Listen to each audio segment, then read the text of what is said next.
Hi everyone. Anaemia పేషెంట్కు blood ఎలా ఎక్కిస్తారో చూపిస్తాను చూడండి. ఎనిమియా పేషెంట్ వాళ్ళు బ్లడ్ ఎక్కించుకోవడానికి చాలా అయితే భయపడుతున్నారండి. భయపడాల్సిన అయితే అవసరం లేదండి. ఎందుకంటే వాళ్ళు టెస్ట్ చేసి అయితే పంపిస్తారు. ప్రతి ఒక్కటి ఏమేమి టెస్టులు చేస్తారంటే హెచ్బిఎస్ఏజీ, హెచ్ఐవి, హెచ్సివి, విడిఆర్ఆల్, మలేరియా ఇవి అయితే చేసి పంపిస్తారు. ఇది బ్లడ్ ట్రాన్స్ఫ్యూషన్ కొరకు ఐవి సెట్ అండి. బ్లడ్ బ్యాంక్ వాళ్ళే ఇస్తారు. ముందుగా పేషెంట్కి అయితే బీపీ చూసుకోవాలండి. బీపీ నార్మల్ ఉందో లేదో చెక్ చేసుకున్న తర్వాత బ్లడ్ అనేది స్టార్ట్ చేసుకోవాలండి. అండ్ పేషెంట్కు ఎవిల్ అండ్ హైడ్రోకార్డ్ అయితే ఇవ్వాలండి. ఎందుకంటే ఏమైనా రియాక్షన్ జరగకుండా ఉండడానికి ముందుగానే ఇస్తారు.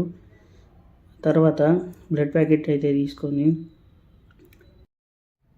సీజర్తో వన్ సైడ్ కట్ చేసుకోవాలి ఫ్రెండ్. కట్ చేసుకున్న తర్వాత ఐవి సెట్ అయితే తీసుకోవాలి. తీసుకున్న తర్వాత ఐవి సెట్ని అయితే కింద పడకుండా దేనికైతే టచ్ కాకుండా అయితే చూసుకోవాలి ఫ్రెండ్. దేనికైనా టచ్ అయినా ఇన్ఫెక్షన్ వచ్చే ఛాన్స్ అయితే ఉంటుంది పేషెంట్ వాళ్ళకు. కాబట్టి జాగ్రత్తగా చూసుకోవాలి.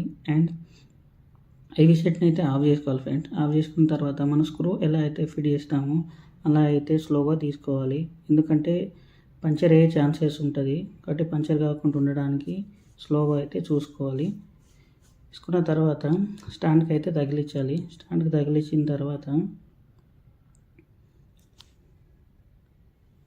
ఇలా ఫస్ట్ మనం బ్లడ్ ఇందులో తీసుకోవాలి ఫ్రెండ్స్.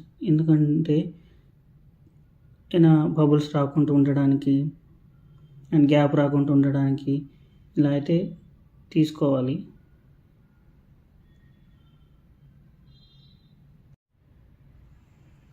చూడండి ఫ్రెండ్, ఎంత నీట్గా క్లీన్గా అయితే వస్తుంది. ఎక్కడా కూడా బబుల్ లేకుండా హెయిర్ లేకుండా అలా స్లోగా అయితే తీసుకోవాలి. చూడండి,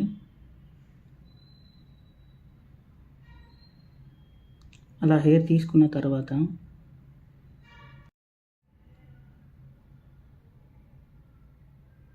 పేషెంట్ చేతుకున్న క్యాన్లను పై క్యాప్ ఫస్ట్ అయితే తీసుకోవాలి ఫ్రెండ్స్.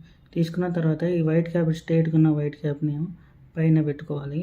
తర్వాత ఐవి సెట్ని ఇలా అయితే ఫిక్స్ చేసుకోవాలి. స్లోగా అయితే ప్రెస్ చేయాలి. ఎందుకంటే అక్కడ క్లాట్ అయి ఉన్నదని ప్రెస్ చేసి అయితే వెళ్ళిపోతుంది. ఆ తర్వాత డ్రాప్ బై డ్రాప్ అయితే పడే విధంగా చూసుకోవాలి. ఫస్ట్ అయితే స్లోగా అయితే పోనివ్వాలి. ఆ తర్వాత నెమ్మదిగా స్పీడ్గా పెంచుకున్నా పర్లేదు.